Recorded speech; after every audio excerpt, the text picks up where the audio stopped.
And I remember when there were steelworks, and my uncle Glenn worked in Binier Steelworks, and it closed in 1962. And I was a schoolboy, and he took me in just so I could see the place. They must have known it was closing when they brought me in. But it's the sight of the furnaces and stuff is amazing. I was 13, something like that. And so this is called Metal Town. It starts with a bit of prose from Hansard. Mr. J. Griffiths, MP, asked the Minister of Power if he would take steps to prevent the permanent closure of the Binier Steelworks, Llanelli, at which 750 workmen are employed and for whom no alternative employment is available within reach of their homes. Mr. Wood, my powers to take the steps suggested would, under Section 5(4) of the 1953 Act, involve accepting substantial responsibility for these steelworks, if the production facilities in question ought to be kept in use in the national interest. This is not the case. The Iron and Steel Board tells me there is ample capacity at other British steel plants to meet the foreseeable demand for the products of the Binier Steelworks. Hansard Parliamentary Record, 2nd of July 1962. White light, blinding liquid, teems from the ladles, running down the channels into the sow and her piglets. In the blackness of the steel-making cave, where stick people move, little human figures framed, sweating against rivers of molten metal, in the suffocating heat of this oven, their working world. The memories stay with me, Uncle Glenn. Before they closed Binier Steel, you took me, aged 13, with you into your fierce workplace. You let me stare into the heart of the sun, into the molten substance that the town was built on before they took it away for good. The only time in my life I ever heard you swear was when you were crossing the platform to join your furnace crew. She's fucking hot today, boys. It was a sign. We're not home. We're in a different world. Your world. The world I knew you in was your front room when Elsie brought in tea and Welsh cakes, or in your vegetable garden among the bambooed runner beans. You were a kindly man for whom silence was a gentle, natural place. And after Binier closed, all you wanted was a few years working quietly in your garden, nurturing the growth of living things from the soil, feeling at last the warm sun on your back after the thundering noise and heat. It was not to be. The last time I saw you was the cancer ward, your eyes full of fear, a tube in your throat. The very last thing you said to me was, "Don't smoke, boy, don't smoke." Seriously? Was it the roll-ups that did you in? Or was it the 30 years, sweating your guts out in the mouth of the furnace, breathing in scalding dust and scorched, polluting vapor? No admission of responsibility from Binier Steelworks. No compensation. And less than 20 years later, after the smaller ones went west, Dewport went bankrupt and Llanelli Steelworks closed. And then everything was gone. 1,200 at the stroke of a pen, dropping through the trapdoor that swung open under the town. And I remember crowds of people in the town centre on their knees praying. And children's lives are lived too, on their knees, legs smeared with grass juice. Closer to the earth when grown-ups, nearer to the ground. And when I was a child, and I lay in the fields at the back of Capel idly letting a ladybird crawl over my hand, there would always be somewhere nearby, jutting from the earth, a piece of rusted iron, a triangle of metal, a crumbling red bolt soldered into a rail. Metal was embedded into the town. It was everywhere. Sosban bach and berwi ar y tân. They peeled and scraped and dug everything they could out of you. But they couldn't find the metal. The metal is still there, deep in the earth, part of the earth, waiting in the dark, dark ground for the day when it is needed once again. Just another short one.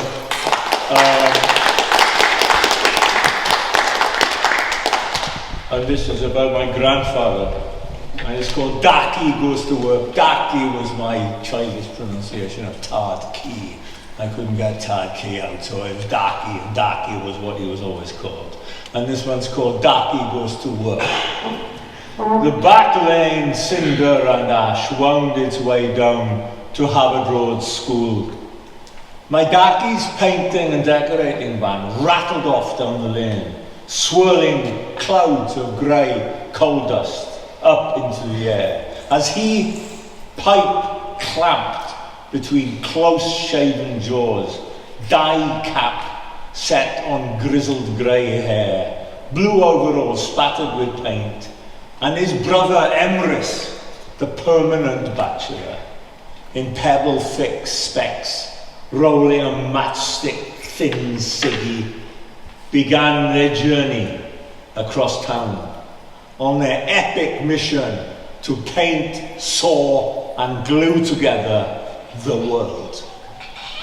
And I watched from our back door as the van disappeared down the lane in the cloud of dust in the early morning sunlight.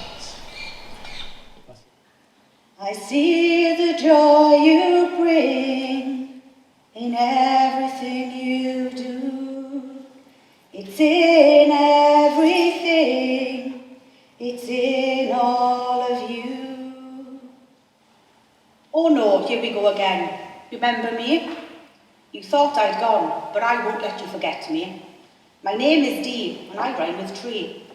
Now sit on the sofa, stare at the TV. Your home is your haven, as safe as can be. Eat some cake, much easier than an old recipe. Sleep all day, awake all night. Try to grab a little catnap. Wrap your cocoon oh so tight. Squeeze your body sensations out wide. Forget all the crap, this will soon end. Ignore your phone, ignore your friends. Who is that imposter inside your head? Is it the devil or is it your friend? Hide from your family and just pretend that you were okay that time again, where there is chaos as light to transcend. To beat the sorrow till I visit again. Now take your tablets and do what you're told. There is no medal, there is no gold. One step at a time is all it takes. Do what you feel like, don't do what you hate. Now I am leaving. Turn that frown upside down. Just ride the moment like the eye of the storm. But I will be back, as you well know. A whirling fan inside my head. The sound of music like my imaginary friend. A comfort I need to surround myself. To stop me bursting and becoming a mess. An intense emotional ride. Not knowing who I am or if I'm alive. Walking around like I'm zombified. Scared of the shadows within my mind, I feel the demons, dark and loud, trying to drag me away from this light. Lights so bright it hurts my eyes. Family and friends keep me calm, a soothing box of all delights. Light, calm and a magical charm, no longer stuck on that downward slide. Now step into the new as winter shouts out. Rainy days, cloudy skies, and a moon so bright as the new positive vibes. What does it feel like to walk in someone else's shoes, learning of all the struggles that they go through, whether in their past or this present time, each day pushing forward to the borderline? Would you offer a helping hand, or walk way behind pretending you're blind? Do you see their reality, or notice that joking smile, that false laugh, that big, big gasp? A path towards the future so pure and bright, a path of inspiration and a growth of mind, a realisation, a wake-up call, one of the moments, you know, the one where you have to transform. We go through shit, we plough through hell, there is a way through, you will reach the end.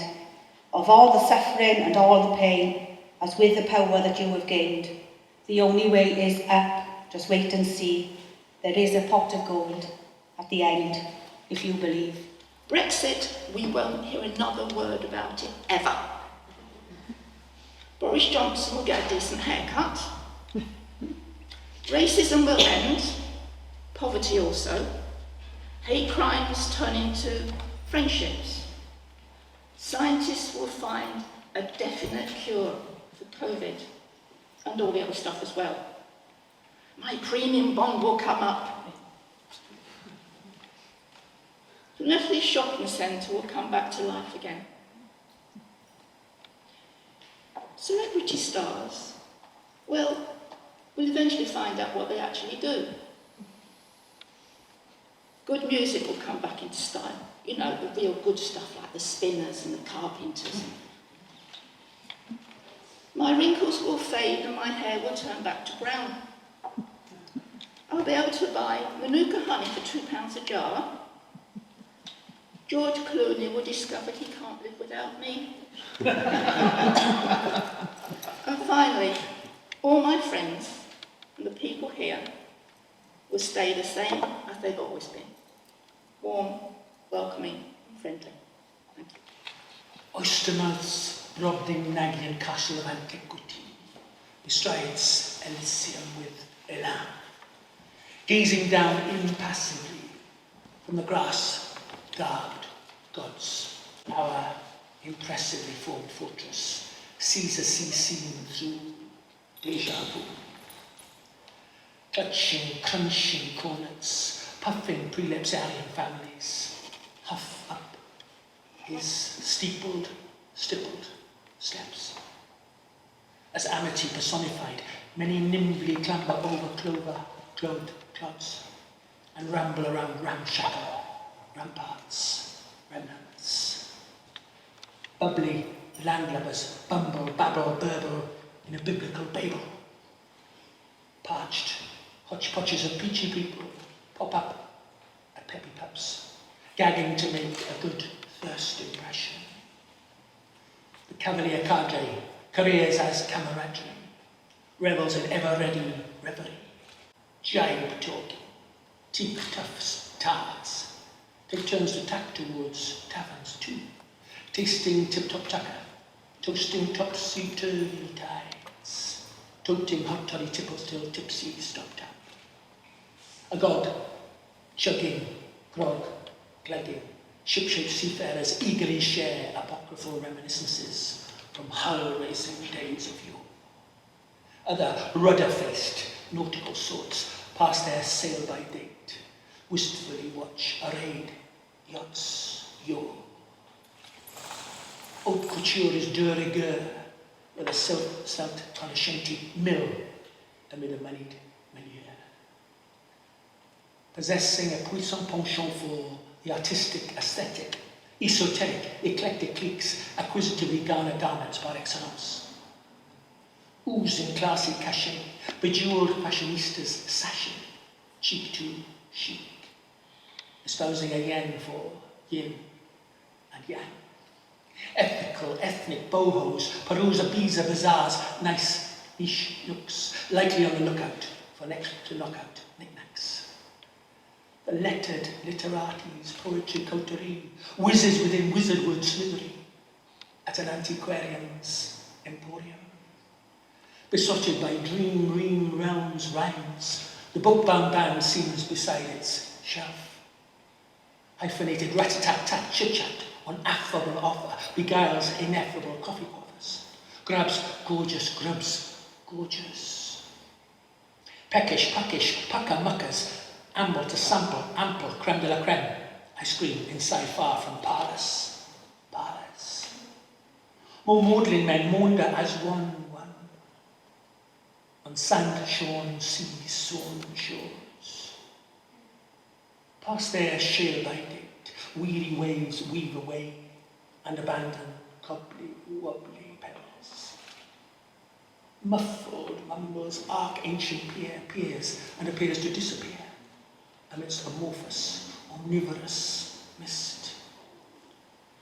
Creaking beneath the creeping deep, an ominous behemoth is definitely no definitively defunct entity in its entirety.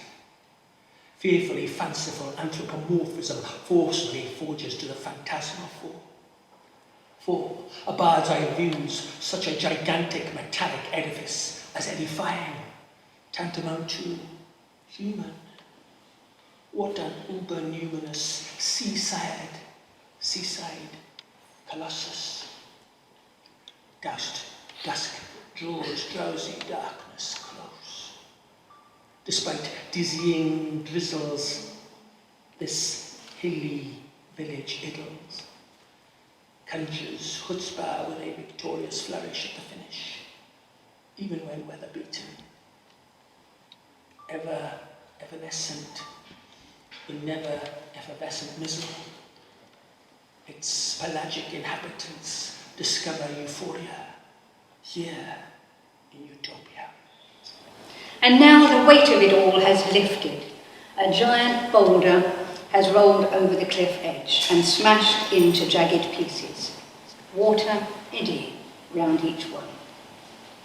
And you, lying there on the floor, and when they came, I kept trying to clear up the mess underneath your body, as if, when they lifted your poor, worn shape and carried it out of the door, they might suddenly see all the foul words you had used and all the reluctant conjugal duties demanded.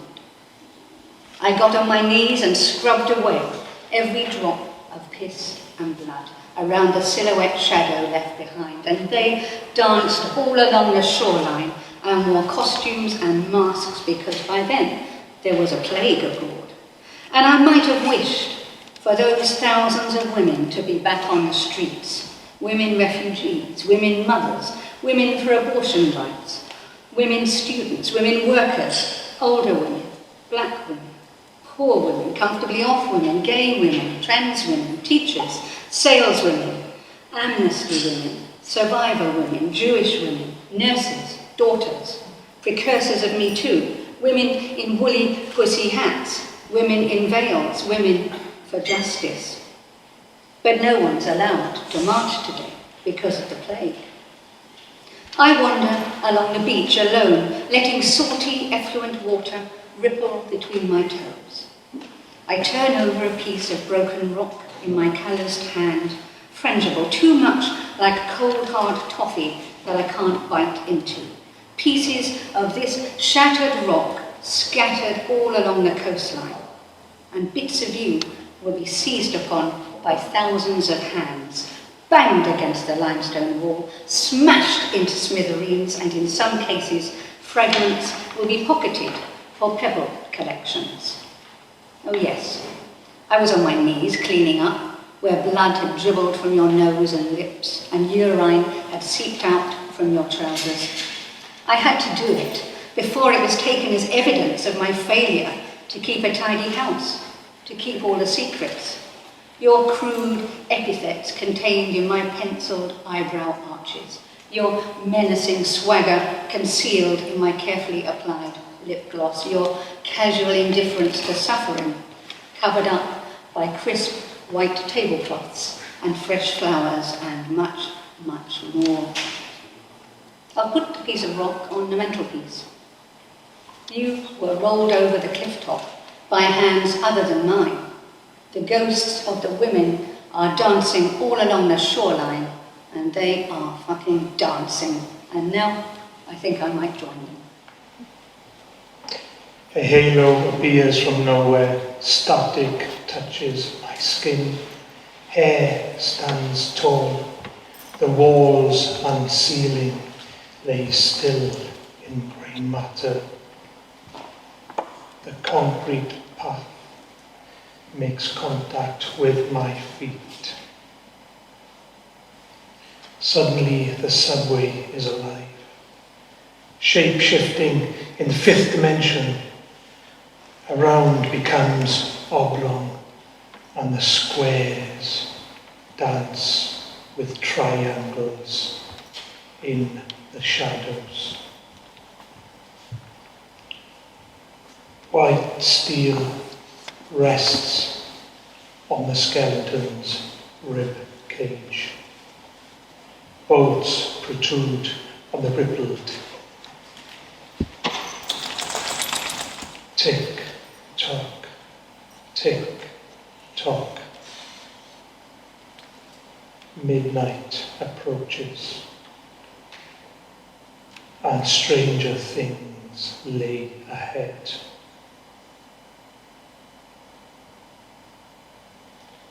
I walk further into the belly of the beast.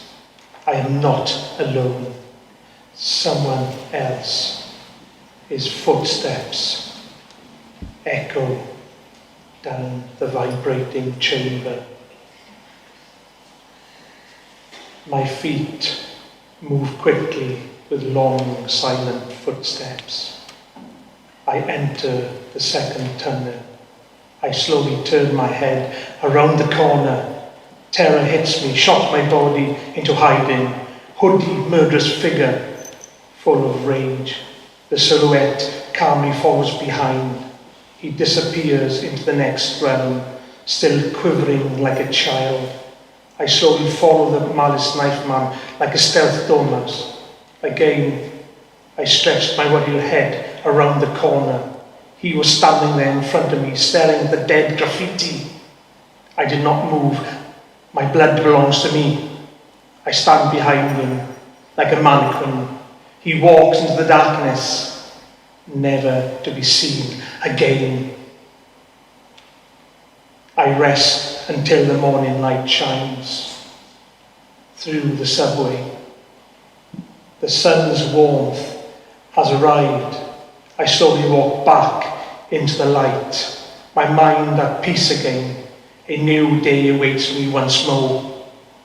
My journey into the underworld has come to the end. I remember the gentle slope of my young, small breast, leading to a rosy pink soft point, unshared, uncared for, except by me. I remember the feel of my soft, smooth skin, once torn with my father's borrowed razor, removing a leg forest. I remember firm muscles sliding under my skin, responsive to my demands, tight springs, oiled joints. I remember my hair, full of waves and curls, frizzy and abundant, colour of chestnuts in the sun, wild and untamed in the wind. I remember my body as it once was, and yet I don't mourn its adjustments to time that is passing slowly. I don't mourn the breasts once filled with milk for my young that now move gently lower on my chest, nor the hips and belly with layers upon. I don't mourn my no longer smooth skin, nor muscles less taut, nor joints less fluid, for in this body lives the woman who still roars. Found, abandoned, hard with the soft soil, unwashed of the layers upon me. I am ammonite, curled round myself, my essence hidden, disguised. No eyes will see my truth. I am ammonite, unpolished, old, unfinished still in my raw state, discarded in life, a lonely foreigner. I am Ammonite, solid, strong time, hardened, petrified into a new self, one with the land, complete. Soft, warm, hay-scented breath, steaming in the cold ice air, crunch underfoot of frozen grass, subtle scent of shit perfumes, stumbling steep downward incline to warmth thawing skin, coffee-shrouded room inviting comfort, notes and scattered chats begin the day. My friends, today's event comes under the banner, so to say, of PSU, People Speak Up. Really? Really? And how free are any of us to speak up? I would like to share with you the story of my growing fear. This freedom is slipping away from us. Governments are not the friends of freedom, and governments are quite able to make use of good intentions, moral intentions, in their hostility towards freedom. I must point out that although I shall mention politics today, I am not arguing for or against any political party. I want to share with you something far more important than that. And so I begin my story in 1949. It is now fashionable to praise the National Health Service.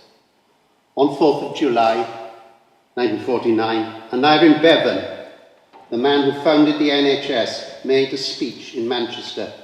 In this speech he said, "No attempt at ethical or social seduction, no cajolery can eradicate from my heart a deep burning hatred for the Tory party. So far as I am concerned, they are lower than vermin." Now, I am not concerned today about whether Bevan was right or wrong to say this. I would point out that for decades, no politician used language like this in Britain. Until recently, Angela Rayner called the Tory leadership scum. But Angela Rayner then made a cringing apology. Indeed, we now have not just a cancel culture, a culture of preventing controversial people from speaking in public. We have the cult of the cringing apology. Perhaps I can bring my story right up to date. At the COP climate conference in Glasgow, the Archbishop of Canterbury, no less, said that history would judge the politicians of today more harshly than history judges the politicians of the 1930s, who failed to stop the rise of Hitler, if today's leaders failed to control climate damage. A very interesting comparison, you might think, but not at all. The Archbishop mysteriously apologised for his words. And this very week, a well-known man of Asian heritage, a member of the House of Lords, having just been appointed to an important position, chose to speak in public about the vile racist insults shouted at him when he was a child. And he chose to quote some of those actual insults. But when his speech was broadcast on BBC Radio, they bleeped out the words. No, this man did not apologise. But when he spoke openly about what he had experienced, they bleeped out the words. This seems to me to be both infantile and cowardly. More frightening still is the way in which certain criticism cannot be made, at least not unless you want to risk ruining your career. Fortunately, I have no career to ruin. I once accused David Cameron and Theresa May of actively covering up child abuse on live radio. and I have still lived to tell the tale. Many of the women and men, the writers, the thinkers and composers who have influenced me have been Jewish. Emma Goldman, the Russian-American revolutionary, I discovered her at 17. Also, one of my first books to be published commercially was The Happy Passion, about the Jewish scientist and philosopher Jacob Bronowski. I must take my story back to 1997, when I visited the Nazi death camp at Auschwitz, near Krakow in Poland. Most of those who pronounce on this subject have never been there. It is preserved just as it was. And like many visitors, I broke down and wept. People of many nationalities were murdered there, but the majority were Jews. They suffered most terribly of all, including their children. Therefore, to anyone who calls me anti-Semitic, I feel like saying, damn your insolence and your ignorance. Yet it is becoming very dangerous to criticize the state of Israel. You will be called anti-Semitic at best, and your career will be damaged unless you make a cringing apology. It has been said that Israel's treatment of the Palestinians is as bad as the Nazis' treatment of the Jews. I don't know if this is true or not, but just to suggest it is one of the international definitions of anti-Semitism. Thus we can criticize China, Russia, North Korea, but not Israel. For the moment, I can criticize the government of China and not be called an anti-Chinese racist. I can criticize the atrocities of the late Robert Mugabe in Zimbabwe and not be called an anti-African racist, but not the government of Israel. If any remark, any question offends someone or other, then that is increasingly seen as sufficient grounds for hours of protest, demands for yet another cringing apology on pain of denying the writer or speaker the right to speak in public again or be published. It is not surprising that people begin to censor themselves, the worst and most effective censorship of all. People are afraid to talk about issues such as gender or disability any longer. We have become afraid of words. We have become afraid of ourselves. Has this done any practical good? No. Real racist abuse, misogyny, hate speech are on the increase. Are we returning to the atmosphere of Victorian times or something like it? Because then a great deal was allowed, but very little could be said. Rich and powerful men could obtain children for sexual purposes, but even the word petticoat could not be printed without dashes or asterisks. Soon, will we be allowed to use the words homosexual or heterosexual anymore, or will they be the H words? Will straight and gay be the G and S word? There are signs that women, and especially feminists, are becoming re-demonized as the enemy. Will we say woman or the W word? And feminine, feminist, female, the F words. But oh dear, we already have an F word. Everyone senses that it is downright dangerous to describe things accurately, even to condemn bad deeds. I end my story with an event that occurred in September 2011.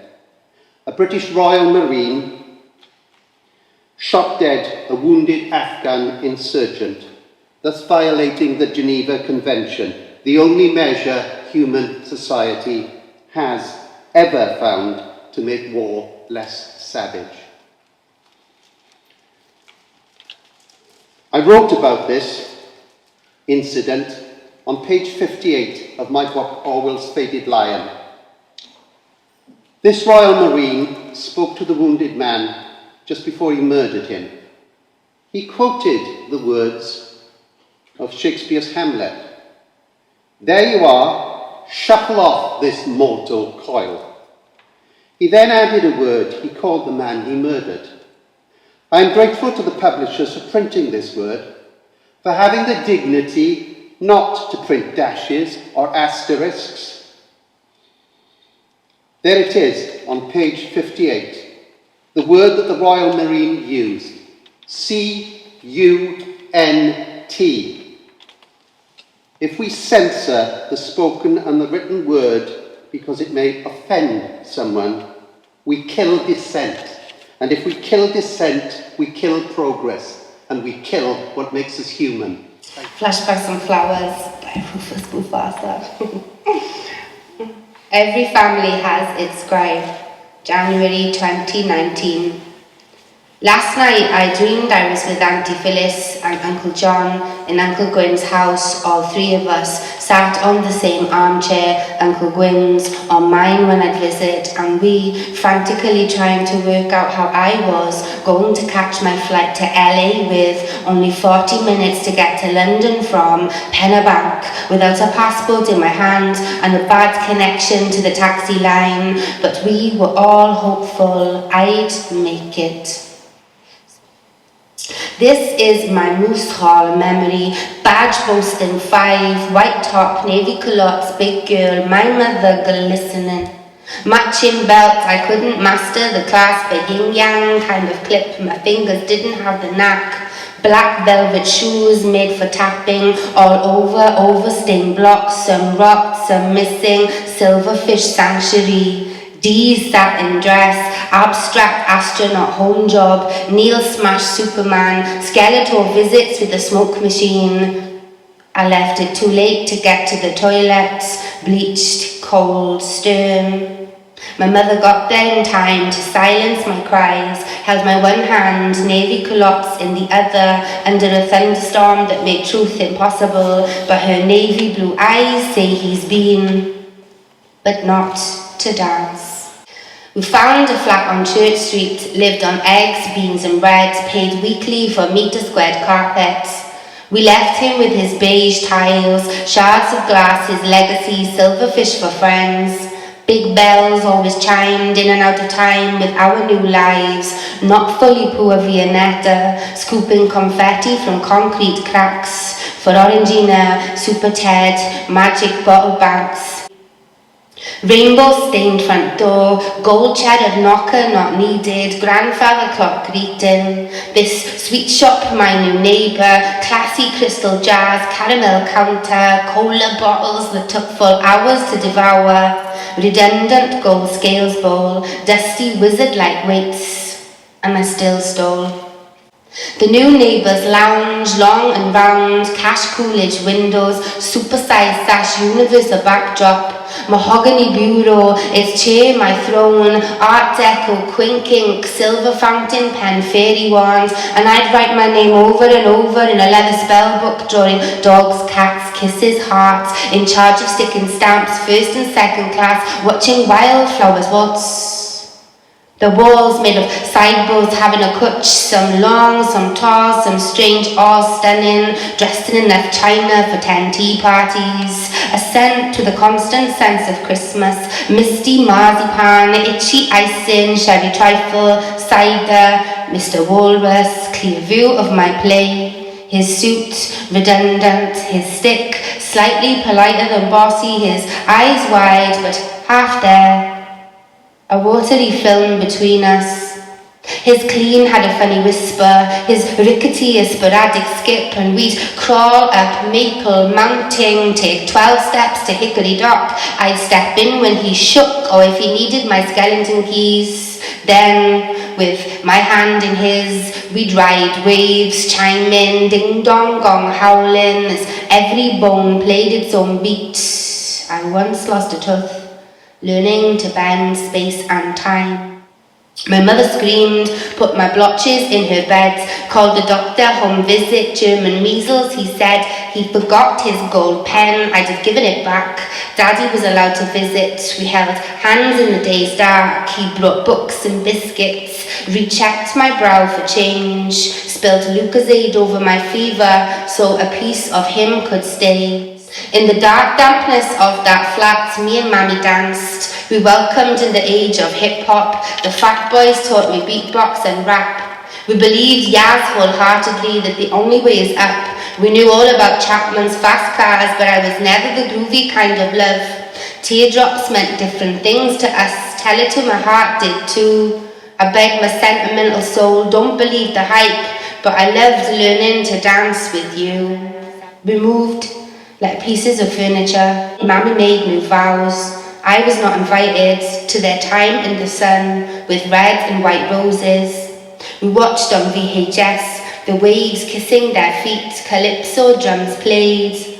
Maybe that's why I loved Harry Belafonte, made him my new god, later changed my name because I could no longer be called Ruthie. Maybe I'll be as brave to trust caregivers with you when you revert to childhood, and I'll pack up your things, then maybe I can move on. I can't take my eyes off the man from Ghana, his brown suit and shoes, white shirt, white handkerchief in, each held high hand. I can't take my eyes off the man from Ghana, the way he doesn't need sight to see, doesn't need to see to dance, the way he sees me with his eyes closed. I can't take my eyes off the man from Ghana who takes the tambourine from my hands, who takes my hand in his, who chants in tongues far better than Pastor Miles. I can't take my eyes off the man from Ghana whose name I do not know, but he knows mine, gifts me a new one, so I become two, we become one in the dance. He gifted me insight and chant, gave me a new drum which our legs move to, synchronized without warning, stood inside forever so my hips will know how to walk the wild way home. He gifted me insight and chant, gave me a new drum which our legs move to, synchronized without warning. Stood inside forever so my hips will know how to walk the wild way home. My mommy sometimes called me Sweet Pea, other elders call me Ruthie, my Irish cousins called me Rufus, my Auntie Shirley called me her chirpy chickie chickadee. I didn't know that chickadees were birds then, but I did know that she loved them, especially the little ones, like hummingbirds, blue tits and sparrows. I thought her favourites would be owls because she was one, blonde, classy, slim and symmetrical. She said I was lying, helped me find my roar. She's still with me every time I bathe, saying dry between your toes. Buy yourself flowers. Yellow roses were her favourite, and she'd look in her Bible if she needed help with some answers. Other answers will be in the sky or deep inside you. And her favourite song to sing was, wherever I lay my hat, that's my home. One day I asked her if Chief Joseph was her father, thought she might be confused or cross, but she just smiled. She knew exactly what I meant, explained that he's my special guide earthside. She taught me that angels are gold, lavender was Jesus, she was gaslit for months before the January diagnosis. Mammy was worried about us seeing her with no hair. On the way to her house, I picked up an Easter egg. And she was so proud of her wigs, so relieved to be believed. But it was so hot that June, she was 47, I was 13. I've never seen my mammy sob like that, except once at Christmas, when Daddy kept my sister that time. But Auntie Shirley taught me that there's no death, only a change of worlds. And she's singing, wherever I lay my hat, in the sky, by my side, in my magic mind's eye. She never held me as a baby, never made me any shawls. I'd heard stuff, but didn't dare ask questions. To Daddy, she was dead. I'm 7 in the school hall, choir practice, Mrs. D singing Mamgi Bach Annual, and I cry, proper sob for this missing link. Mrs. D dives in with tissues and crutches, tells me Mamgi would surely be in heaven, and I stop her with an outpour of information I didn't even realise I knew. Rita wasn't dead, she'd been banished. Daddy cut all ties at 15, but I knew that she'd left that nervous twitch. Mrs. D told my mammy talked to me, Next thing, we'd arranged tea. I knew her face. Her hair was mine. Her smile said she'd sent for me. Never claimed to be guilt-free, and I knew she was complex from the get-go. The elders found out about our secret meetings, told me never ever to say. Daddy didn't mention it, but Daddy made me pay. Rita told me unspeakables about my tribe, taught me spells I must never pen, gifted me trunks of earrings, chests full of silk crowns, told me men would try to steal my powers, that they'd see my transitions arrive way before I. And I'd wear the earrings and the crowns, defiant and daring, waiting to be scolded by the elders, by the teachers, by my daddy, but they were either invisible to their eyes or had no choice but to allow it. Rita taught me tarot, star maps, invasion, hexing, similar to the women Daddy visited, who told me I was just like them too. Daddy liked witches and needed a mother. I'd become both. I got too powerful for Daddy. I even used his blades when it was time. I turned 15 and tipped transitions. Transgenerational karma has a bitter, sweet taste. Jodie is drinking wine, whining about her alcoholic mother, while her son struggles for her attention. What a waste of wine. I stopped writing to get a bottle of red. In Welsh, the shopkeeper said, "Go back to where you came from." So I walked a 5-minute journey home to go back to where I was born. My favourite thing about rugby is my dad likes it. A close second is the beer. Plus it's a good excuse to hug men without people calling you queer. My nan was very politically active. She hated the Tories. I wrote a few words and I spoke at the funeral. Simon Hart was drawing swastikas on his own sign. I hugged someone I didn't like out of politeness. Someone came dressed like a builder on the job. It pissed me off, but we all cracked a joke on the way to the pub. Ha ha ha, you're still dead to me. The best song we could ever make will never get made because it's too painful to say. I use sign language to order a shit sandwich. Just eat it and shut the fuck up. An Iron Lady abused my forefather when he was just a minor. Another friend died, probably opiates again, but I didn't want to ask the family out of respect. I tried wanking off to the Mona Lisa, but no luck. I went on Facebook. Someone was bragging about their views. Jem said it best. Rappers come on strong like Pepe Le Pew. Wages have stayed the same while the price of living has risen like coke consumption in the village. I don't want to hear about you being skint if you're sipping, skinning up, or buying sniff, you dull cunt. Poor me, that's always the line. The more time goes on, I feel like we're poor in the mind. I'm sat in Weatherspoons, dreaming of opiates. Last night I saved a fox from a snare. Simon Hart was drawing swastikas on his own sign. Simon Hart was drawing swastikas on his own sign. Space, what a waste of time. Welsh balaclava on my head. Check, check, smoking on some lava bread. Yeah, telling fables of them. Trying to starve us to death. Land of my fathers, half the fathers have left.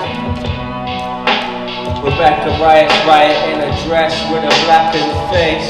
Hey, hey, hey, what? That's a minor, interstellar rider, arrive in a micro. Yeah, Stella on the rider. Yeah. I'm about the art. I hopped out the car, smelling like Howard Marks. Weigh a Henry on the scales. That's an 8. Speaking Welsh and Wales, word to Henry the 8th. Nirvana, get the money, baby. I'm coming. AC Cobra driving over the rugby pitch. Fuck it. I was too busy bunning to be bumming in the scrummage. Plus, I was rubbish. Off my fucking I got a steady head, I put that on my mother's strength. She was pushed out in the car when she was pregnant with Jem.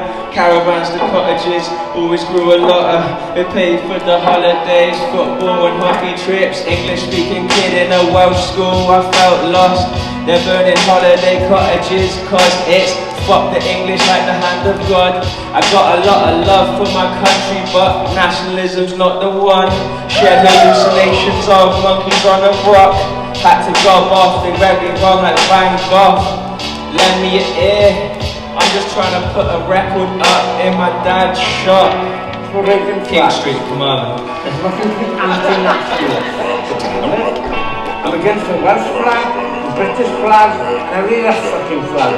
Welsh, who fucking hell wants to be Welsh? Geez, who's the fucking English, doesn't matter. British, English, well, he's fucking good, that's it. You know, you're proudly British, are you bastards? Fuck off. You only fucking Brexit, you asshole. Yeah, R.I.P. Dave, that puggy on the end there.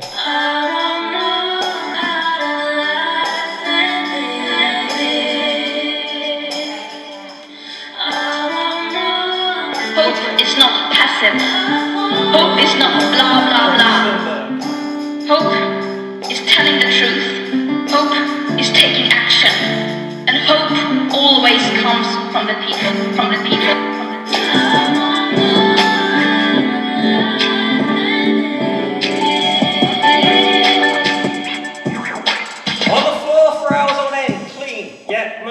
Try my best to be emotionless when my soul is screaming, tears are streaming and my will is weak.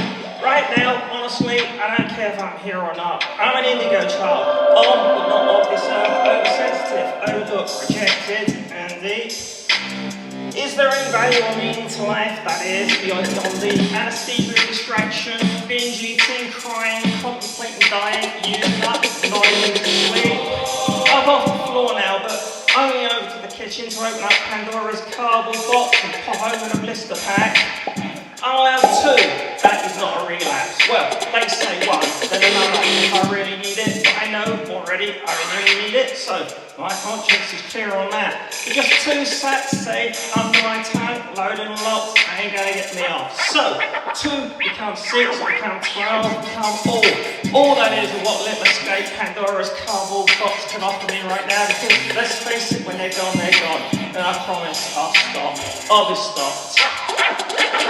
Don't do it, do not do it, gal. Do it, just fucking do it, gal. Trigger pull, no going back now, they're in. Hit the floor now while you still safely, voluntarily can. Give it 5 or so minutes, angel, and then bring the darkness on.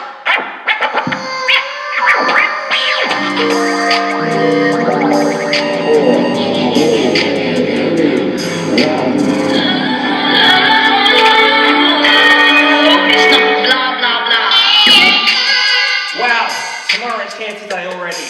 How did that happen? I'm still alive, but alas, yesterday's pain, my tormentor, also survived. I won't be doing that again, you idiot. Plus, I couldn't, even if I tried. Only I can, because there's always more than one way to skin a cat, crack a nut, get off my nut, use up another of my 9 or so lives. Hi, hun, are you still using? Hi, hun, are you still using? No, but you can still get my tangle, right? Wrong, after all I've done for you, you're blocked. Next. Hey, pharmacist, you do know the benzos are on a repeat script, right? Wrong, okay, well, double check that, hun, okay? And that's not your fault, but seriously, I'm gonna need to take that up with someone.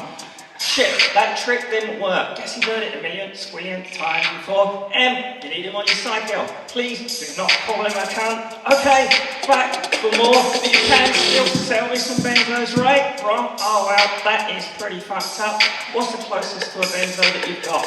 Great, thanks. I'll have a box. Yeah, I know. I've had them lots of times before. Super strong, just one, right before bed. Don't go mixing it with anything. Don't worry, I don't even drink. There's nothing else that I'm on. Hypocritical, moralising, recovering addicts, idiot doctors, overzealous pharmacists, various closed abilities, vanishing act, ex-dealers. And that overly suspicious street brother judging me, I can't get him enough on side to get even a couple of raps strong. Weaker will, heavier heart, stronger desire, soul's burning blue. Keep it in a day, girl. Plain a day of being clean and serene. Get on the meeting. Pray. Tomorrow's a new day. It's a new start. Hope is not passive. Hope is not blah blah blah.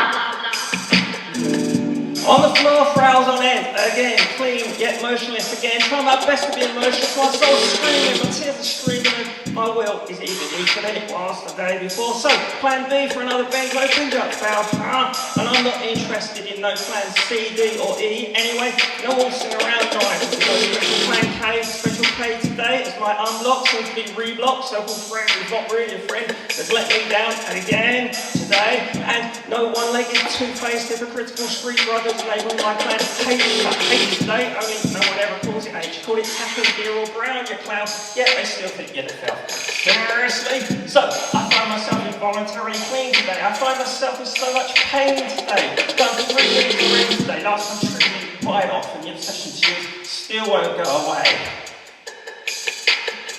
I'm sorry, man, no fish today. If you're not going to enable me to my claim relief, then leave me alone. Just leave me go away. So all I can do right now is invoke plan double P. Time was I used to be a Sussex's snob, now I've got no dignity. Plan double P, what's that kind of deal? Twilight, fucking bitch me. Hold up, I have an idea. Worth a try, do or die. Nothing to lose, an improvement on the over-the-counter pills and booze. Hi, can I speak to the emergency doctor, please? Hi, you don't know me, but I'm out of my asses and I'm struggling bad, going mad, right, proper sad, and the answer to all my pain can be found right there on your prescription pad. Just a few will do. Yeah, great, thanks. 15's are due, 5 million yellows. Yeah, well, that went without a snag. How the heck did you not see my safeguarding tag? Still, that's his bag. Ready in an hour. Oh, God bless you, flower. Back in the room, back in the door. Goodbye, persistent pain once more. Pandora's cardboard box open. Mr. Pack, pop. Says just one, but who are you kidding? That does nothing to get me off. So, 15 diagonals loaded, or locks at the sea. Under my tongue, plus the 10 OTC. Sleep is gonna make this a night not to remember. Silver foil, safety wire untwisted, cork, hurriedly popped. Hoping, but who am I kidding, that my brilliant pain will be permanently fucking stop, fucking fizzing, fucking detections pop, overspilling, and I don't want to waste even a single drop. Stop fucking fizzing. Okay, that's better. Release, kiss my lips, and there's still time to spit them out, girl. Vomit this unconsciously on your cocktail, and this could finish you off. Don't do it, do not do it. Do it, just fucking do it, girl. Trigger pull, no coming back now. They're in. Hit the floor now while you're still safely voluntarily can. Give it 5 or so minutes, angel, and then bring the darkness on. Hope is not passive. Hope is not blah blah blah. Tomorrow is now today. Fresh start, get on a meeting, apologise to. Well, whoever's got an apology needs it, and there's usually at least 1 or 2. Then meditate, journal and pray. Thanks to the angels up there and the angels down here. It's more of a double-headed dual diagnosis of mental illness and disease and more than any lifestyle choice. Who'd choose that anyway? We're all a work in progress, hon. It's progress, not perfection. Make amends, avoid those bitter ends, jails, institutions and death. Yes, but we can and we will recover. So my choice is to find my spiritual Hope is not passive. Hope is not blah blah blah. God, grant me the courage to accept the things I cannot change, courage to change the things I can, and wisdom to know the difference. I ask this for us all.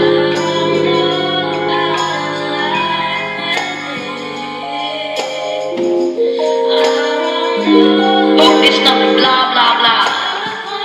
Hope is telling the truth. Hope is taking action. Thank you.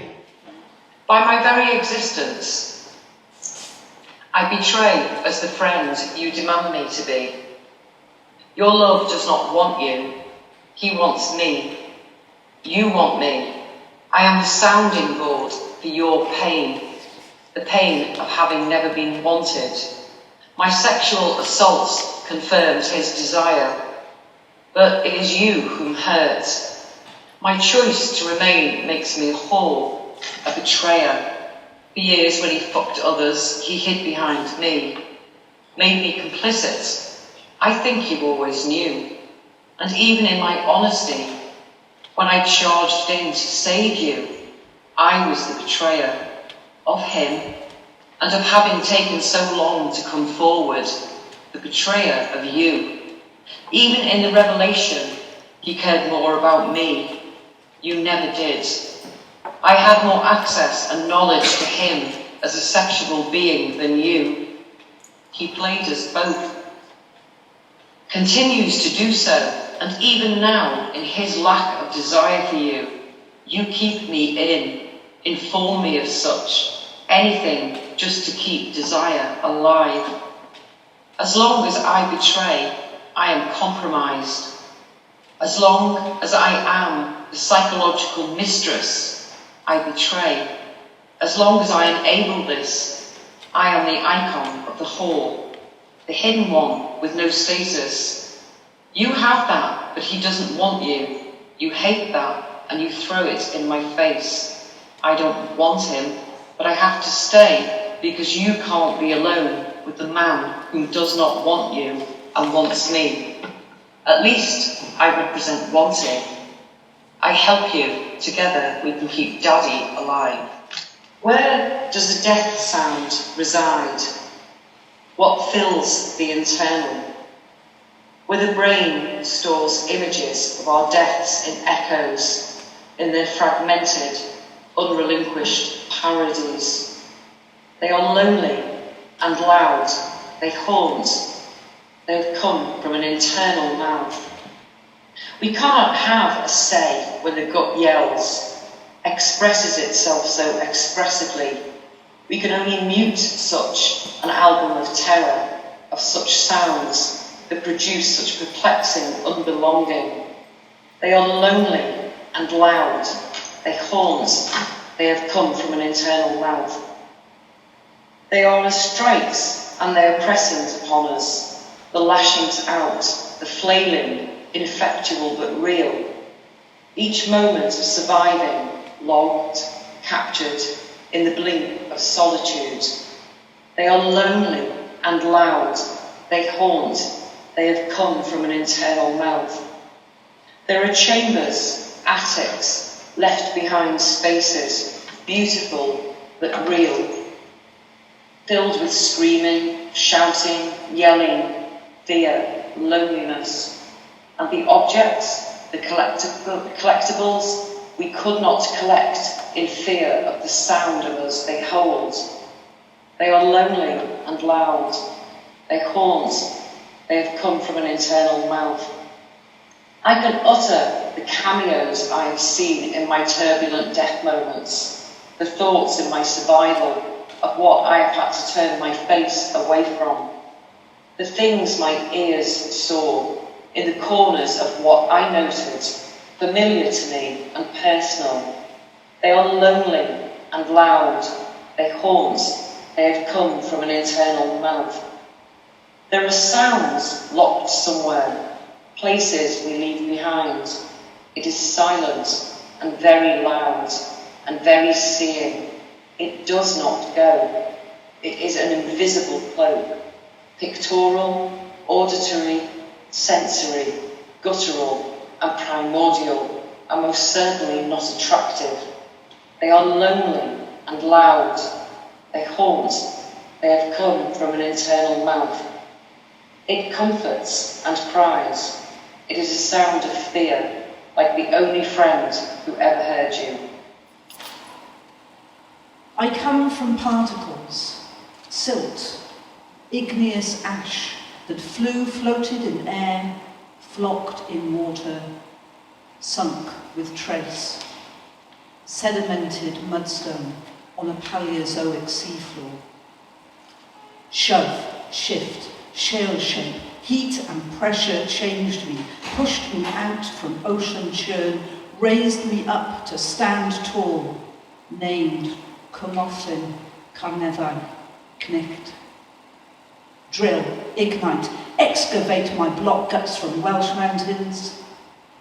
I may seem to shatter, yet I lie in slabs, my futility awaiting a more tender touch, as chisel, hammer, tap, split, find my fragile plane. Quarry my perpendicular strength, dress me, polish me, put me to good purpose, and I will repay in wallstone, roof shingle, lintel, and threshold for this world. She lies in the small stone-walled place she shares with Jane Williams, Old Nant, Margaret Hughes, Donegal, Ellen Williams, Kristin. Lizzie, the beloved wife of Edward Neal, Barnsley Lighthouse. She died in April 1891, renowned for her marble headstone, which on clear nights, after the light has air slid, house hopped, gap filled, stone stopped, beam leaps, heartbeats, beam leaps. Has the world gone crazy once more? Does history only repeat? Women suppressed, children oppressed, pressed into wars they have no comprehension of.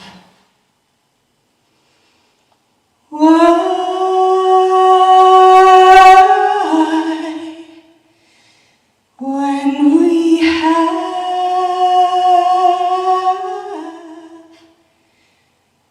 this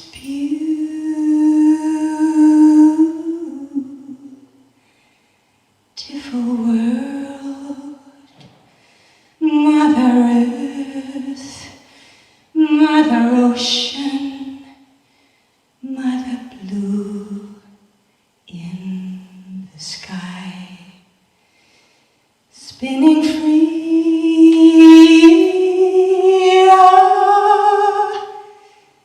the universe is her roaming ground, and she takes us all with her, spinning through space. She holds us safe. So why,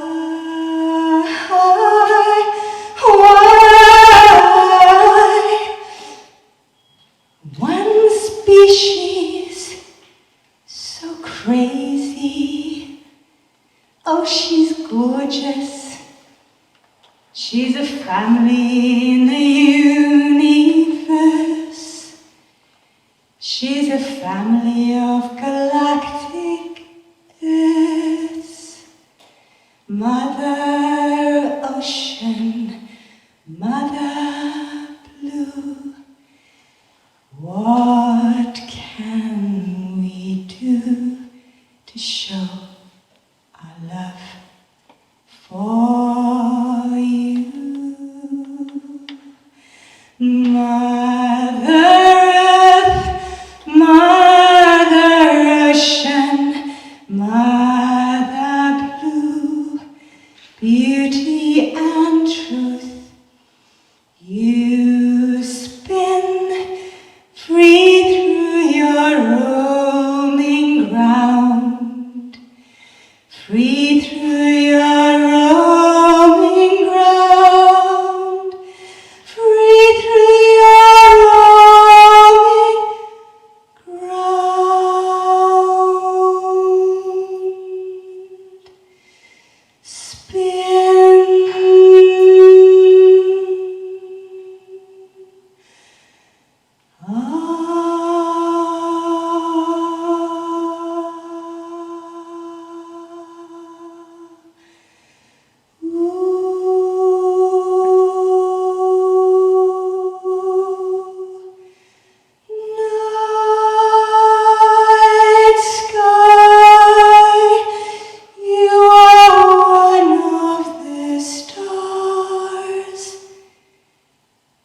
Good afternoon or evening, everybody.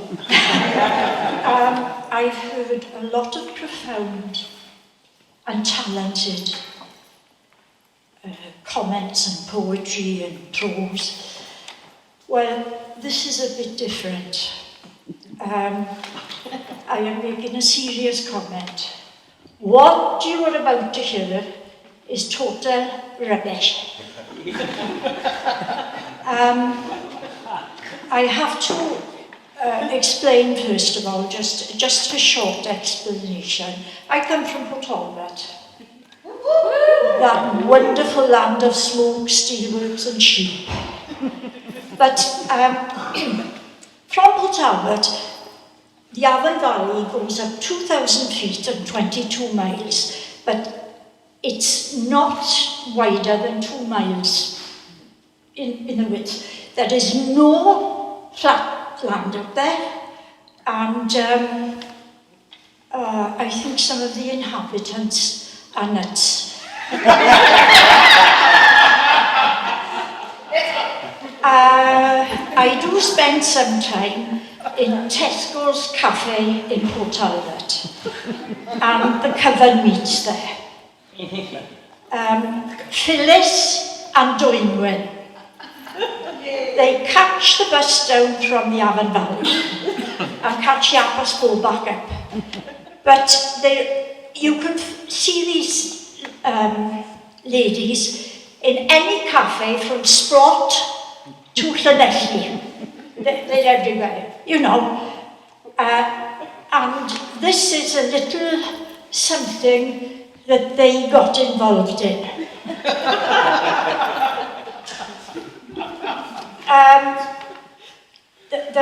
There was a mind-shattering experience in the Avon Valley because there's an airport there. And the Martians landed. Okay? So this is the experience. It's very silly, but I think laughter is important. And I will do this in Port Talbotese. Okay, love? The Greys have heard about Phyllis and Dwynwen. They have a conference with their leader, Di Grey. They sit around in a circle in a huge spaceship, all squeaking at each other. But translated, it means this. Di Grey opens the proceedings. You're all squeaking at once and I cannot hear a word of sense from you. Well, the first Grey spoke up. Well, from what I've heard, oh great one, you won't get any bloody sense from those two either. Well, their celebration of Christmas is coming up and it's for certain they will be in what they call a Chinese restaurant on Christmas Eve. We shall observe the festivities first and then beam them up to study them. This is Phyllis and Dwynwen, by the way. Our observers say that there's nothing like them in the Avon Valley. All Caira come to that. There's a lot of squeaking and rolling of eyes among the Greys. Now stop squeaking and get prepared for these two. Oh, the poor buggers don't know what they're in for. The ginormous circular craft stopped over the Avon Valley airport. The aircraft controller looked up and when he saw the ship, he could see the Greys crowding in hundreds at the windows. Oh, Jesus Christ, they want to land. There's no room by there. That bloody thing is too big. The MI6 branch at the Caira police station was jammed with calls. The chief inspector, Idris, commonly known as Idiot Jones, was a bit flustered. He mobilised the Caira SWAT team. All they had, she said, in the way of equipment was a piece of rope and 2 torches and one needed a battery. A huge beam of light was directed at the SWAT team. Their old-fashioned motorbike goggles and crash helmets were of no use against the ultimate power of these beings. A ramp was let down from the craft, and out came dozens of creatures, all speaking in a language which was not known in Cairo, and mind, they do some bad language out there. One of these little critters, with the come-to-bed eyes, as Idiot Jones subsequently described as Di the Grey, walked up to him. Idiot Jones, take me to your leader, Di the Grey telepathically. I am the leader, you dull bugger. All the Greys started squeaking. Phyllis and Joydwyn, Phyllis and Joydwyn. Idiot Jones, oh bloody hell, what do you want that pair for? They'll wreck your craft and you'll end up in the funny farm for Greys. We have been informed that they are two outstanding specimens of humanity. They're specimens, all right. You'll have to go up to the Avon Valley Hilton, where they are having Christmas dinner up there, but thank you, but. The Greys present themselves at the door of the Avon Valley Chinese restaurant, squeaking agitatedly, only to be told by Hung High and Swung Low Jones, the proprietors of the restaurant, who were dressed up in their dye caps, mufflers and traditional Chinese dress, that there are a couple of dozen Greys all squeaking. You can't come in here, but we full up, I don't care if you do come from Mars. But we was told they'd be bigger. Now look here, I'll call the police if you don't stop. We'll just take them. Hung High, where to? Di the Grey points to the window where the massive spaceships hovers above Cairo. It went from mountain to mountain. It was so big, you know, all the lights and everything. Hung High and Swung Low do not argue. Seeing as you are our Martian neighbours, they're over there, but the scene changes. A beam of light shines upon them from above. Phyllis and Joydwyn find themselves on a table with a Grey staring at them. Phyllis talking to one of the one-eyed bug monsters. What are you there? They Martians, you dull bugger, said Joydwyn. Let's have a look. That's right. Phyllis, don't be bloody daft. They're from the fancy dress at the rugby club. Joydwyn looks up at the Greys. Give us a kiss, lad. The Greys start squealing and screaming and rush out of the spaceship. They invade Cairo in their hundreds, squealing in fear. This makes the TV news. Idiot Jones is interviewed on TV. They have taken the flower of the Avon Valley. Womanhood. We are negotiating with them to have them back, and the Greys have promised never to come back again. They said they're too bloody scared. They reckon if that's exceptional humanity, they're just not bothered. Hi Dad, how are you? I'm fine, he replies, from 1939. Horse earth furrowed under heavy feathered feet, hooves moving slowly over fenland peat in the warm wartime morning. Steam breathes from the heat of her skin. Her name is Pink. My father follows unadventurous, careful, quiet, conscientious, lines ploughed straight, filled with guilt at distant killing, in which he will not participate. He turns over the confusion of principles as he labours the flat land. The black soil conceals a mingling of pride and shame he struggles to understand. Every day Pink plays clever, seeking to evade the tightness of harness. She distends her velvet belly, holds her breath, yes, this time, but he knows the trick, waits for the inevitable exhale. She gasps out stale air, and quick, deft fingers grip, fasten straps, trapping Pink. The game is up. At dawn, the siren warning, a firebomb unexploded has landed outside on the concrete lawn. Yawning awake, he stares from the corner of his small, worn window. At 19, he is designated fire officer. Braced with bewildered responsibility, he prepares for some unpredictable inevitability. But a consternation of air raid precaution wardens, torches flashing, self-important talking, is already considering a course of action. Their low voices play counterpoint to the wail of the klaxon. Eventually, a clatter of metal buckets, a scraping of spade on stone. Two men shovel up the problem, carry it away, their shapes receding into the grey unknown, casually chatting with nonchalant innocence, defensive indifference. He interrupts his story, chuckles into the phone at these primitive methods of bomb disposal, wondering why it did not detonate, and recalling relief at his missed moment of glory. Late one afternoon, they found a dead zebra by a roadside bend. Incongruous, wondrous in the English fenland, left behind by a travelling circus. In absence of a better plan, the farm workers sawed her into quarters and dropped the dismembered carcass down a well. No one considered what befell those who drank its exotic waters. War ended in celebration and song. Pink, legs broken, long gone.